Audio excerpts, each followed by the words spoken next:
Explore the vibrant arts and culture landscape of Michigan, a state with a thriving creative ecosystem that has birthed iconic movements like Motown and the Purple Rose Theater.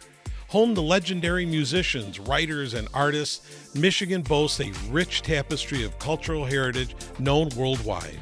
Michigan Creates is a podcast series that will connect listeners with gifted artists and cultural institutions that are nurturing Michigan's vibrant creative landscape.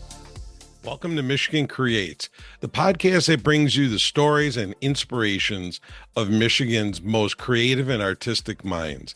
I'm your host, Ara Topuzan, and today I am thrilled to have a special guest, Clare Corporandy, co-founder and co-producing artistic director of Detroit Public Theater. Clare has been one of the driving forces in bringing compelling, thought-provoking theater to Detroit. And today, she'll share insights into her journey, the theater's impact on the community, and what's next for Detroit Public Theater. So stay tuned for an inspiring conversation I have with Clare. Sarah, thank you for talking to me today. I'm really interested in talking about Detroit Public Theater. So thank you for being on this program. Thank you for having me. Really happy to be here. Yeah. So I've been following Detroit Public Theater for a bit, but tell folks what you do. Well, Detroit Public Theater was founded 9 years ago. We produce world-class theater in the heart of Midtown Detroit. We believe that there are amazing theater artists, performing artists here in the city, and a lot of wonderful, amazing theaters in Southeast Michigan and the whole state of Michigan. And felt like we were exporting a lot of our talent here in Michigan, that we were have all these great training programs, but then there wasn't a lot of ways where you could make a living as an artist here. And so we wanted to contribute to the ecosystem by creating an organization, a theater that could be an anchor institution for the art form here in Detroit. To bring national and more local attention and national attention to the great art that's being made here in our city and our communities, and to share our artists with the national community, and introduce Detroit theater in a different way to our community. Yeah. So when you say exporting talent, are you inferring that, we're losing the acting industry to outside of Michigan? Well, I think we have a lot of wonderful training programs here, but there's not, when I trained, I went to Hope College for voice and acting, and then I went to Wayne State and got my MFA in arts administration. And I did not think that I was going to be able to stay in my state and build my career. And so it doesn't mean there aren't opportunities to engage with the art and be an artist, but to be a paid artist, and the frequency of that is challenging. And every city in the country has a major regional theater and an orchestra and an art museum. And our city has an opera house, an amazing art museum, a wonderful symphony. And we felt like we needed to also have that representation of theater here in Midtown.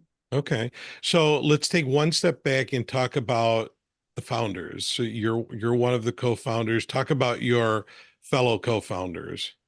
So yeah, I'm a co-founder with 3 other women. We have a shared leadership model. My partners are Dominique Morisseau, Sarah Winkler, and Courtney Burkett. And we co-lead, Sarah, Courtney, and I all hold the title of co-producing artistic director, and Dominique is our executive artistic producer.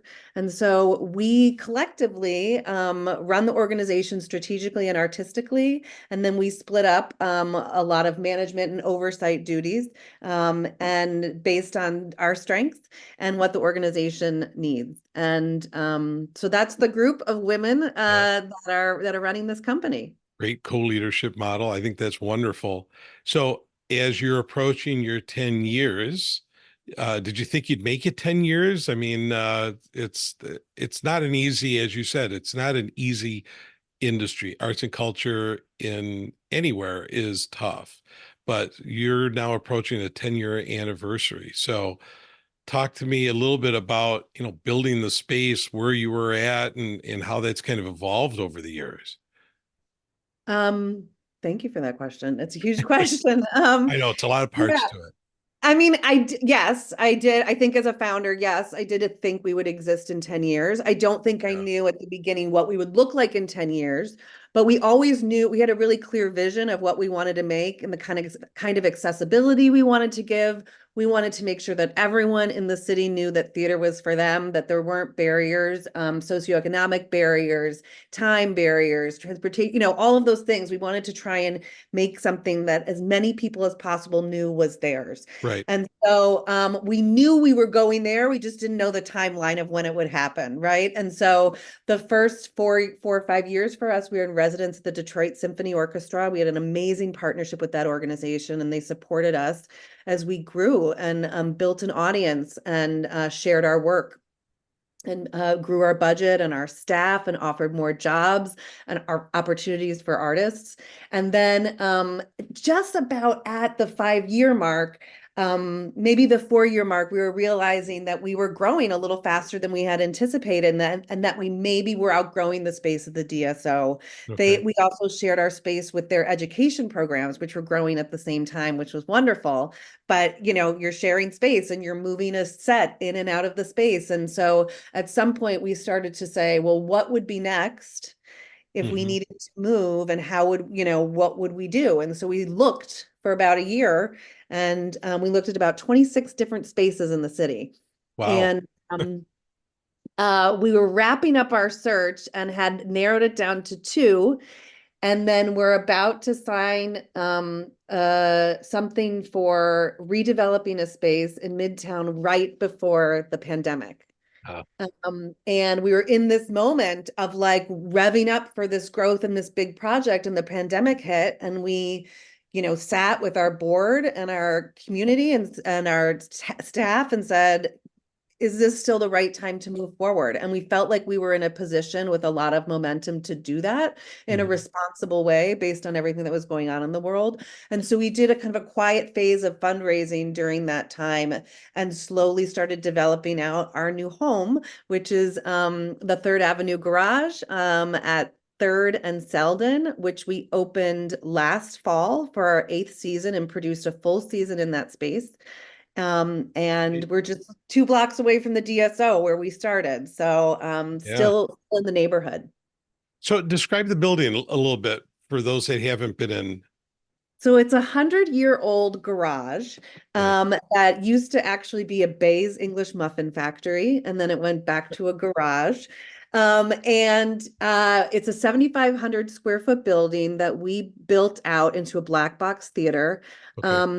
You haven't been to our shows before. One of our signatures, and I think not just of our work, but of us, the company, is that we're really nimble and flexible, and we respond to change.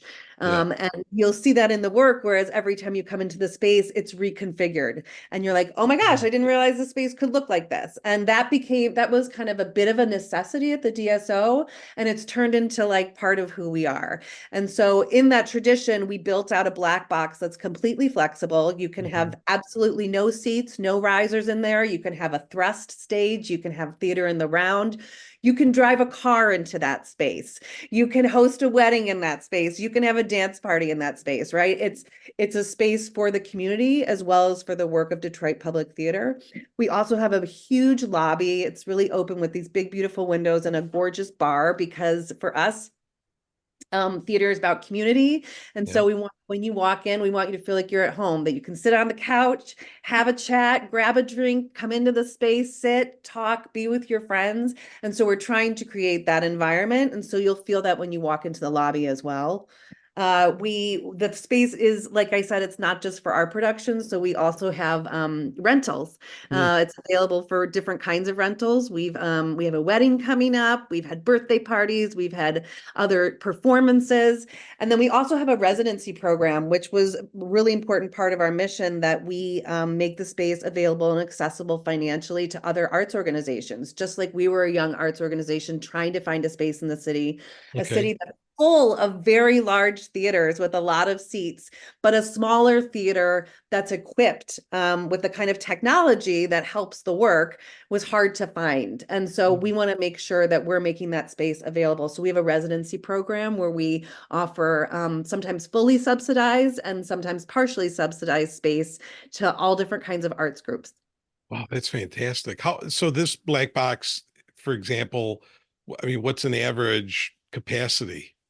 We can seat up to like 200 for a That's pretty good. performance. Yeah, when so Yeah. and depending on how the design of this of the set is set up, sometimes it's 170, sometimes it's 200, whatever's right for the show. Okay. So a little bit earlier, Sarah, you talked about accessibility and I think you've described some of that and you have said before there's really theater for everyone.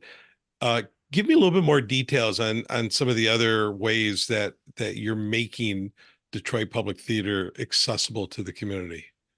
There's lots of different ways to do it, and I think we get better at it every year, and a lot of that's about listening. Yeah. Um, so we do it with our ticket pricing. We have pick your price previews. So the first two performances of every production, you can pick your price. And those are really, really wonderful, fun nights. We also offer $25 rush tickets to every single performance. 2 hours before the show. You can volunteer to be an usher and see the show for free. We have really affordable subscriptions and then great group rates. Yeah. We have really robust education programs. We partner with the Detroit Public Schools, and we go into those schools and work with their social studies classes, and then bring Detroit 67. Dominique Morisot, our one of our founders, who wrote that play. We bring her play every year to some Detroit public schools, and we work with social studies students in the classroom, and then we bring them to see the show and have a very thorough discussion with them. And introducing theater and making it accessible to young people lets them know that it's there for them for the rest of their lives. We have a Shakespeare in Prison program where we work with the women's prison out in Ypsilanti, where we go in and spend 9 months with a group of incarcerated women there and work on a Shakespeare play. It's been transformative for us and for them, and we have now a post-release program where sometimes they work with us. They did a show with us last year, and we have accessible tickets for those that have been formerly incarcerated. Right. We also produce work that's for our community, right? And so when Yeah. you're telling stories about the community you're in, people can see themselves in those stories, and that makes the work accessible and the space accessible to them. Also, we want to say sometimes we're going to tell a story that's not about you, it's about someone else, but it's about someone in your community, right? And like Right. we're making ourselves accessible to each other. So those are some of the ways that we Yeah. are trying to be accessible for everyone. So you've got a massive community outreach really for the work that you're doing. It's not all in the theater. I mean, you're really touching a lot of different points, and I think that's admirable to do. Wow, keeps everything exciting. So as you approach the 10 years, talk about some of so you talk about these programs and maybe talk about some of the productions that you've actually done at the theater. What are some highlights that you would love to share? We've just had such an amazing journey. We produce 4 shows a year. And so I can Yeah. think back into like the very first show we produced, and what that was like and what we learned and how we chose that versus how we're choosing programming now. I have to say, some of the highlights for me we've brought in a lot of solo artists Hmm. to do work and showcase their work. Nalaja Sun came in season 2 and did No Child, where she played 13 different characters in a New York public school, and that was transformative. Doing Dominique's plays in her city is an a blessing. It's just a blessing, a wonderful experience in my life personally, and the life of the company, to watch Detroiters come in and hear Detroit artists speaking Detroit um, stories and seeing themselves and their homes and their families on stage, and like and the impact of the conversations that we have after our shows. That's the other thing I didn't mention, is that we do these post-show discussions, Mm, which like last from 30 minutes to an hour after a lot of our shows, with experts in the field based on what the show is about, or theater experts. And they're just a great time for the community to decompress and unpack what we've seen together.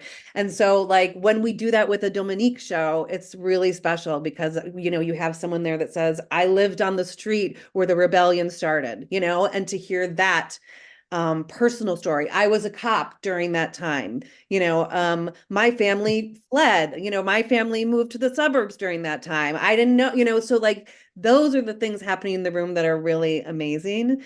We did a really fun show in season 2 called Murder Ballad that was just sexy and rock and roll and fun. And it's fun for me too to watch our audience. Oftentimes I like to sit in the theater and just watch the audience right. experience the show. Wow. A lot going on. So you talked about the pandemic and you talked about really not stopping what you were doing and kind of continuing it. How, I'm always curious about fundraising and fundraising is difficult in any industry, but it seems to always be that much harder in the arts world. How has that just been overall?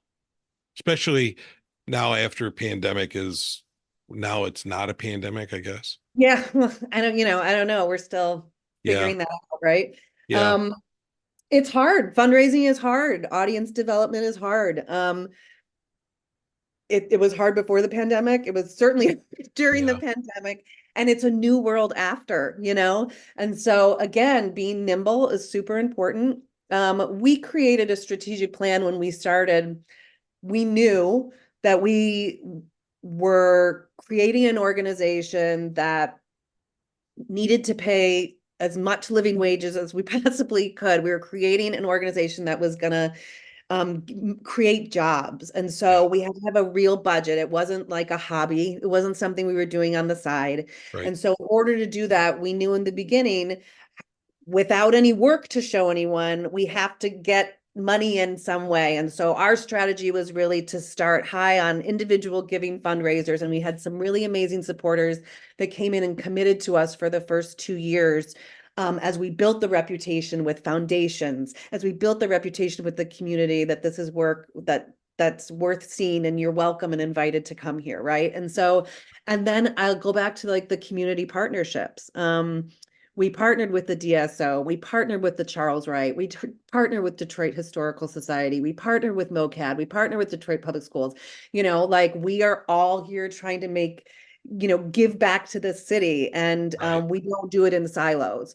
And the funding is not, and the funding, we're all competing for similar funding, right? So like, but we want to compete in generosity because we want all of us to be thriving. That's what makes us better artists, humans, and like lifts our city up. So it all of that, all of the butterflies and roses, it's hard. It was hard during the pandemic. We wanted to take a step back. There were more important things that we felt like people were asking money for and needed money for during that time. And we Yeah. wanted to be really mindful of that while also still serving our community.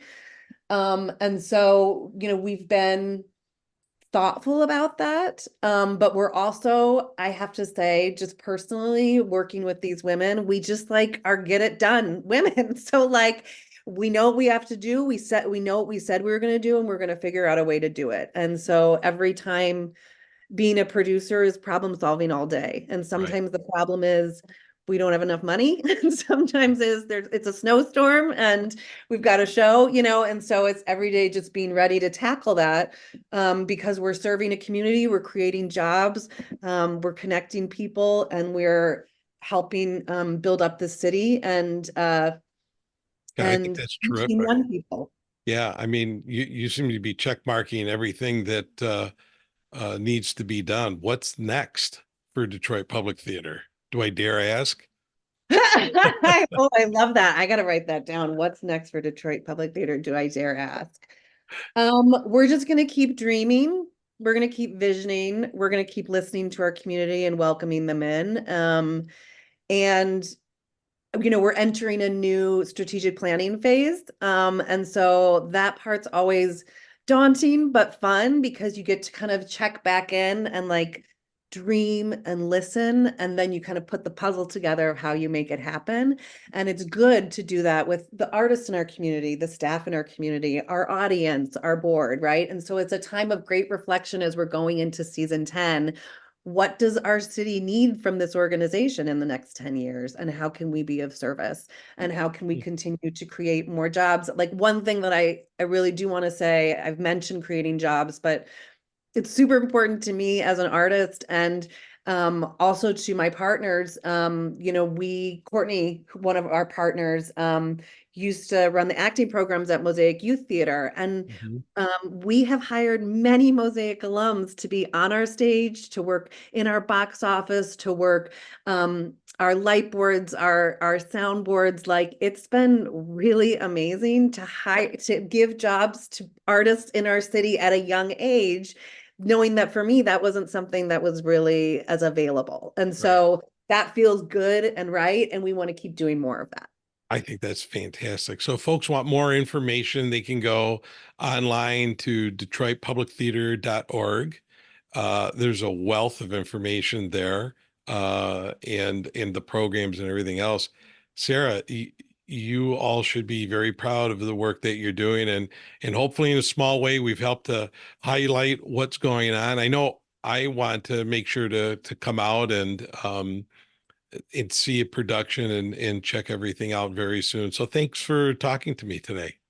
Thank you for having us. Thank you for doing this. Thank you for sharing about DPT, and come visit.